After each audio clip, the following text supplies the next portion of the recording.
Hey guys, George here from mynaturalherniacare.com, and in this video I want to talk to you about why crunches suck for an inguinal hernia.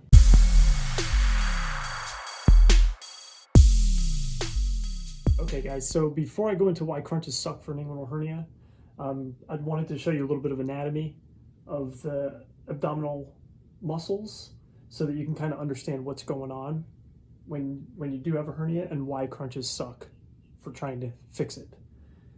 First is from the top layer, from the most outer layer of muscles, is the rectus abdominis that comes straight up and down, which is your six-pack muscles.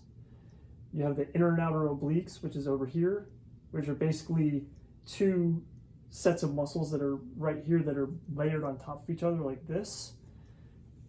And then there's that would be the next layer underneath the rectus abdominis. And then underneath that, you have the transversus abdominis, which is this large muscle that goes all the way around. It wraps from the front all the way around and connects to your spine in the back.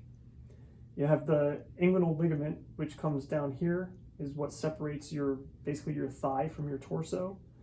This is the superficial inguinal ring, which is where the hernia is trying to push out from. There is another ring that's called the deep inguinal ring that would be right up about here. That is where the spermatic cord also comes through, is it through the inguinal canal. And if you have a indirect hernia, that's where your hernia is trying to push out through the deep inguinal ring first, which is up here on the inside, and then it pushes through the inguinal canal and down into the testes. Whereas if you have a direct hernia, it's just, the hernia is just trying to push out through this superficial inguinal ring. So if you're trying to strengthen the muscles that you would need to be able to hold the lump of the hernia, of the abdominal contents, from pushing out, strengthening the rectus abdominis, which is this six-pack muscle right here, isn't going to help you very much. It'll probably be okay to tone it up a bit, but just trying to get that muscle, if you want to have a ripped six-pack, that's not going to help you to control your hernia. That's why you do see bodybuilders and guys that are, that have ripped six-packs that still end up with hernias, because it's not this muscle that's weak that's giving you the hernia. It's the transversus abdominis, which is this muscle here, and the inner and outer obliques, which are this muscle out here. And you can see it a little bit better on the cadaver, how it comes down all the way down to the inguinal ligament and goes all the way across right to the rectus abdominis, which is right here. So looking at this is a little bit deceiving, because it makes it look like the superficial inguinal ring is this wide open hole in your musculature, but as you can see from the cadaver, it's really not. So if you were to have abdominal contents trying to push out, especially in a direct hernia, if you were trying to push out through the superficial inguinal ring, you can see that there's the inner and outer obliques are basically covering this ring, this open hole. So that if you were able to strengthen this muscle up, along with strengthening the transversus abdominis, which is the one that comes all the way across over here, then you have a much better chance of holding in the hernia with those muscles than you would with the rectus abdominis. And this is why I always say the transversus abdominis is probably the most important muscle that you can strengthen to hold the hernia in. And I'll link to another video or two that I have on strengthening that muscle up on the screen right now, so you can see that.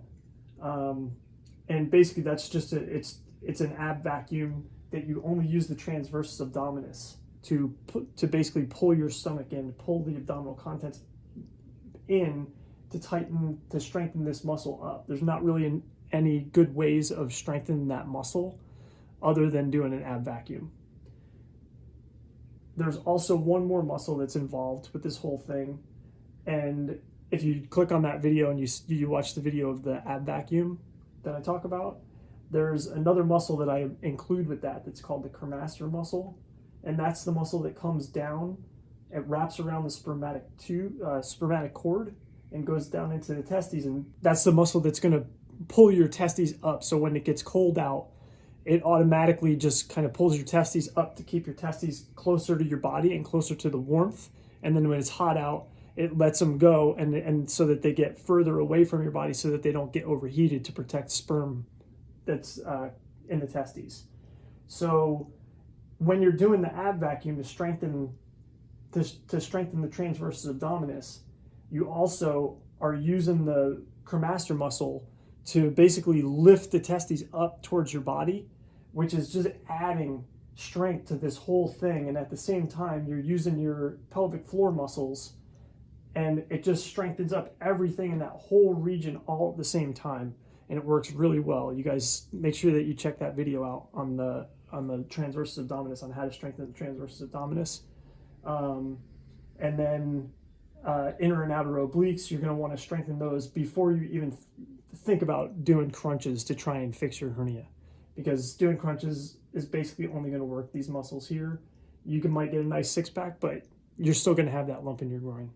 So if you got anything out of this video, make sure to hit the thumbs up button. Make sure you subscribe to my channel to see more. You can check out my website at mynaturalherniacure.com. And also, if you need a comfortable hernia belt that you could wear all day, every day, without having to really think about it too much, you can check out the hernia belt that I designed at comfort-truss.com. And I'll see you on the next one. Thanks a lot, guys.